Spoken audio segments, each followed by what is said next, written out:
Hello, and this is going to be the second part of the D&D drop system, and today we're going to be looking at the magic items that are in the drop system. We have a couple. Um, I think they're pretty good. I think they're pretty cool. I think some of them are more for, well, some of them are for fun, some of them are for actual use. So I think we're just going to continue. We're going to do the same rating system as we did before with the 10 doubloons. So if you like that, then awesome. If you didn't like it, then yikes. But yeah, this is Triple D, Dungeon Deep Dive of the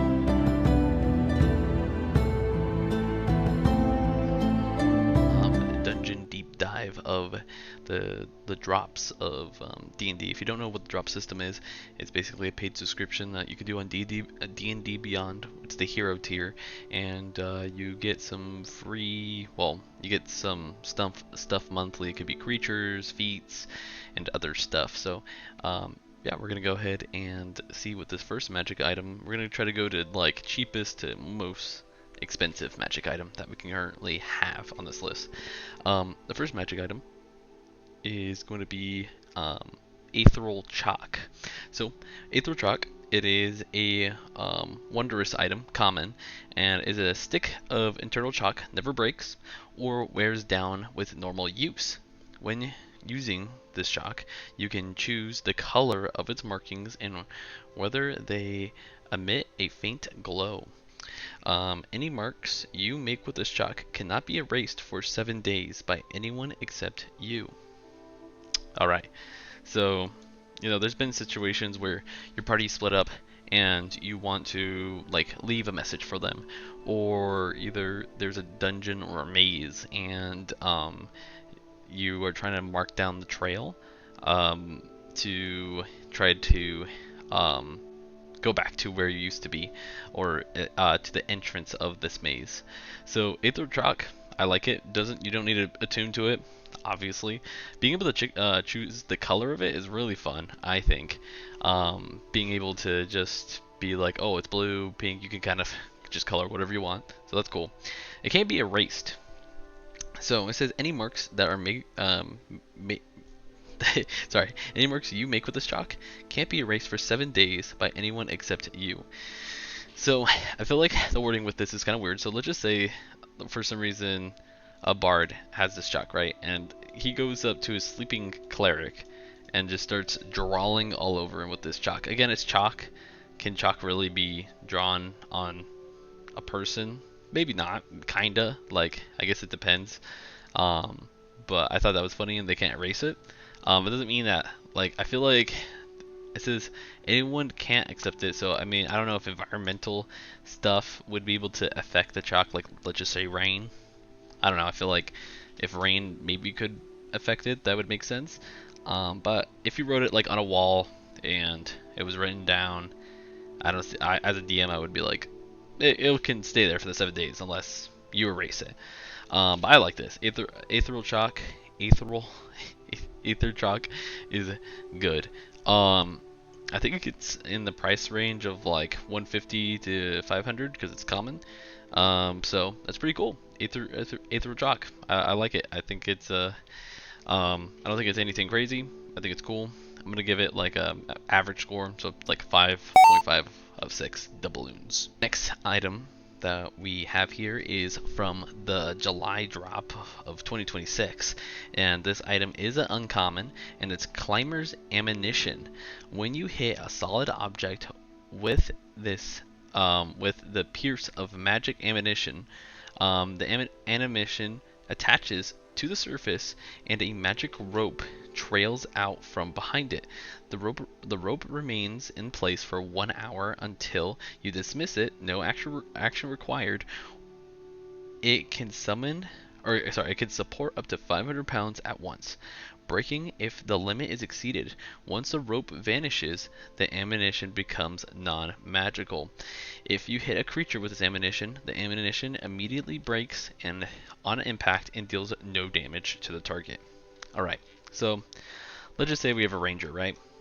Let's see, the ranger has a longbow. The longbow can go pretty freaking far. Okay, so a I'm assuming when it says like climbers animation, like it could be like any kind. So it could be like a blow dart of climbers ammunition, or a arrow of ammunition, or a bullet of ammunition. That's how I would use it, and that's how I would sell it. So then it's not just a, I don't know, someone with a bow. I'm fine with that. Like I would say that it's a bullet of climbers ammunition, or a whatever you would feel like, or a dart of climbers ammunition. I think that could be fun, right? So let's just say the ranger here shoots off an arrow. I don't know why I'm so zoomed out. An arrow, let's just say to this wall, and let's just say they shoot up like 50 feet on that wall, right? So the ammunition attaches to the surface, so it'd be stuck there, and then a magical rope trails out from behind it. So it doesn't say how far the rope goes, right? It just says trails out from behind it, and it remains there for one. So I talked to this with someone, and it says how, depending on how far it goes, right? But if I shoot it from 40 feet, and let's just say it's 50 feet up, right? It's not gonna be 140 feet the rope, right? That's gonna leave what, like 109, or sorry, 90 rope left that just kind of curled up on the ground, and then 50 feet up. So I'm pretty sure that when you hit it, it just goes directly down until it touches a surface. Perhaps. I mean, it lasts an hour, right? But the rope remains in this place for 1 hour, or attaches to the surface. A magical rope trails out from behind it. So it says the ammunition attaches to the surface. So it hits the surface, then, and, oh, it says and a magical rope trails out from behind it. So maybe it is. That's interesting. I feel like the wording's weird, or at least maybe to me it's weird. The rope remains in place for an hour, so cool. Lasts an hour. You can do a lot in an hour. Like if you shoot it up in a tower in a window and you start climbing up that rope there, you have a whole hour until you can, go ascend down that ladder again, or sorry, the rope again. Has a 500-pound limit. Breaks after if he has 400 more pounds. Once the rope vanishes, the animation becomes non-magical. Right. Once the rope vanishes. Okay, so it looks like once the rope vanishes. Okay. The rope remains for an hour until you dismiss it. No action required. Once the rope vanishes, the animation becomes non-magical. Okay. So, let's see. If you hit a creature with the animation, so I'm assuming the only way that you lose this, right, is if it breaks, you hit it with a creature, or you don't pick it up back in time within that hour. The rope remains in place for 1 hour until you dismiss it. No action required, right? So you can dismiss the rope, but it also says once the rope vanishes, the animation becomes non-magical. I'm gonna be honest. I would make this a multiple use thing if it's not. For that reason, and also how I feel like maybe I'm just being dumb, but I feel like the wording is really weird here. I'm gonna give this a 4.5 of doubloons out of 10. I think it could be better. In the case of the rope just growing magically all the way down to a surface, that's cool. And if it was multiple use, good. But it doesn't seem that way, because it says when the rope vanishes, it becomes non-magical. The animation becomes non-magical. So that's interesting. I think the ruling could be whatever you feel like it. With that, which I would just make it so the rope grows technically infinitely, and then down all the way down to the player,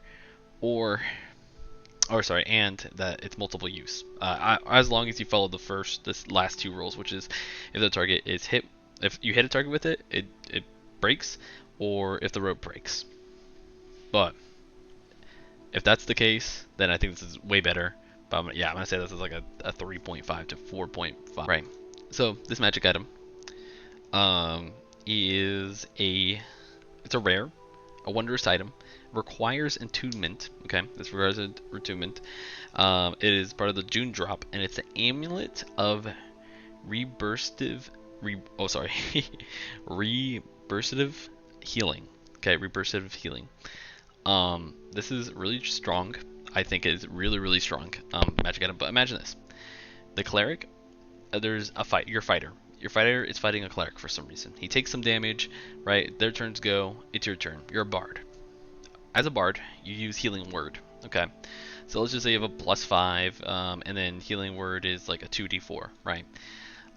So they're 35 feet away. Healing word 60, I think. So let's just say they have a +5 for some reason, and boom, they roll. They roll a 7. Sure. Now with this amulet, right? They have 3 charges. The amulet has 3 charges, and it regains 1d4 charges daily at dawn. When you restore hit points to one other creature, you expend one of those charges to regain the same amount of hit points back. So this is pretty crazy, right? So you use healing word. Let's just say you already took some damage. You heal 7 health after you healed the fighter 7 health, right? Now, obviously that example is not the best because I rolled really low, and honestly I probably wouldn't use one of those uses anyways. But you know, other example, healing word at like 4th level. Nah, that's not how to do 4th level. Maybe let's just do a 2nd level, which adds 2 more for. There we go. So that would be 15 points of healing, and then you would get 15 points of healing. This is a really good item. This is like, I think a must-have for any healer. For this to be in a drop is kind of crazy because a lot of people are not going to know this item exists. Amulet of Rebirsive Healing is crazy. This is like a 10 out of 10. I think this is the best healing magic item you can probably have to keep yourself in a fight and keep. I mean, obviously it's only for you, but it's still really good. Yeah. I mean, whenever you restore hit points to another creature, you can spend 1 charge. No bonus action, no action, no anything. I mean, the same amount of hit points. I don't know. I think that's really strong. I think it's super strong.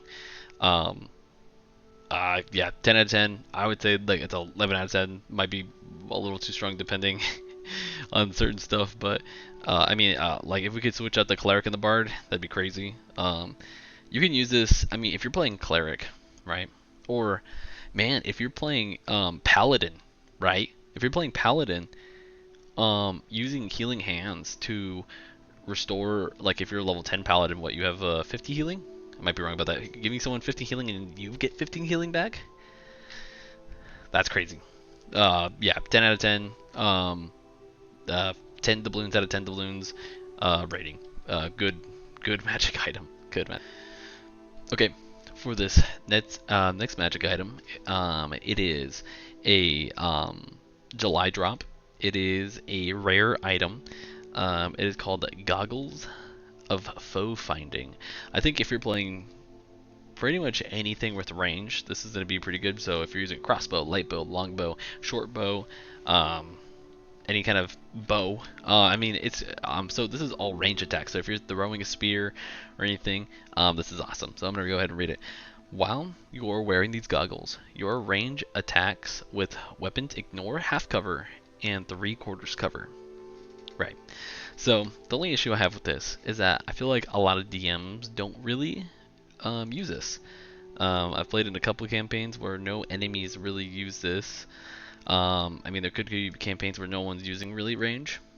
I feel like if a DM gave this to an enemy, it would be cool, and then the players can get it after. Because maybe I feel like players probably use this a little bit more. But I played in many campaigns where some campaigns they don't even use this feature in for any kind of fashion. But like again, if a ranger, let's just say this fighter got half cover, that half cover doesn't exist. Doesn't exist at all. There's no range on it or anything. It doesn't require attunement. That's a rare. So what? That's like a 10,000, 15,000 like area of coinage. Depending on your DM, that might be really cheap. But I think these are really good. I think the only thing is if your DM doesn't really use half cover or quarters covers for their enemies, then this is just going to be a magic item that collects dust on the shelf in your attunement slots. So there's that. For me personally, I think the idea of it's strong, and it could be really strong, but I'm just gonna give this probably like a 7.5, maybe just a 7. I think it's good in the idea, but I think gameplay, when it comes down to it, it's not going to be that beneficial. Just because, again, depends on your DM and how many enemies are actually using half cover and quarter cover. I know I might be wrong, but I think there's either a spell or some new features in some subclasses that give creatures half cover, quarter cover. So if you're in a scenario like that where for some reason they already have cover, then this could be beneficial. This could be super beneficial. But Goggles of Foe Finding, yeah, like a 7. 7 doubloons out of 10. Alright, so this next magic item I think is pretty cool. It is a rare, so about 10 to 15,000. It does require attunement. Man, I'm gonna have such a hard time saying this. Cerubius armor? Cerubius armor? Salubrious armor. Salubrious armor. Basically, whenever you regain hit points while you're wearing this armor, it takes on a reddish tint, and you gain +1 bonus to your AC until the end of your next turn. So, in this example, I have a druid that just turned into a bear, a fighter that's fighting said bear, and a cleric that's right behind. So, right, you have the Suburbius armor, right? And it can be 2 different types, okay? It can be plate armor and then scale mail, which plate armor I believe can be 18, and then scale armor can go to 16. Might be wrong about that. So obviously you probably want this to be plate armor depending on the disadvantage and not disadvantage that you want with certain stuff. But let's just say this fighter has plate armor, which is going to give him an 18 right now, right? So an 18. So that means whenever, let's just say it's the fighter's turn, and he uses, let's just say he's low, the fighter is going to use second wind. He got hit points back, so he's going to get 1+ AC right off rip, right? So whenever you use second wind, which I believe you have 1 second wind, and then I think at level like 5 you get a second one. Might be wrong about that. Or if someone heals you, if you don't have second winds, let's just say the cleric uses healing word, or any kind of other thing that can give you your health. I mean, that's kind of crazy. A paladin can keep on using healing hand, regain 1 hit point, and then get a +1 in AC. Is a +1 in AC really that crazy though? Like, it's fine. I think if you want a magical armor, I think this is cool. It doesn't really do too much except give you 1 AC, which it could, I mean, it could depend. It can matter. I mean, it can really matter. Again, a lot of the monsters in 5.5 have really high like hits. Some basic things have like a 13 plus. So I think the armor is fine. It's okay. I think for early game armor, it's not early game because I mean, again, you could get a 19 AC with this. So I think that's kind of good. I'm gonna give it like a 7. It's fine. It's okay. +1 ACs, I think, is gonna be really, I mean, up to the dice. Everything's up to the dice, but I just don't think it's that good. It's fine. Like getting +1 AC if you're holding a shield. I mean, 19, 21. I mean, that's fine without a lot of anything else. It's fine. I think it's good. I think it's fine. Yeah, 7, maybe 6.5. That's fine. Okay, this is our last magic item. It is a rare. It requires attunement. It came in the July drop. It's a wondrous item, and it is called Stormwalker's Cloak. I really like this. I think it's really good. It can go with pretty much anyone, in my opinion. So that's my thing about it. It has 2 features. So it has shocking feedback, right? So a cloak has 3 charges. You regain all expended charges daily at dawn. You can expend 1 charge to cast Hellish Rebuke from the cloak with a DC 13. The spell deals your choice of a lightning or thunder damage instead of the usual fire, right? So, I think that's cool.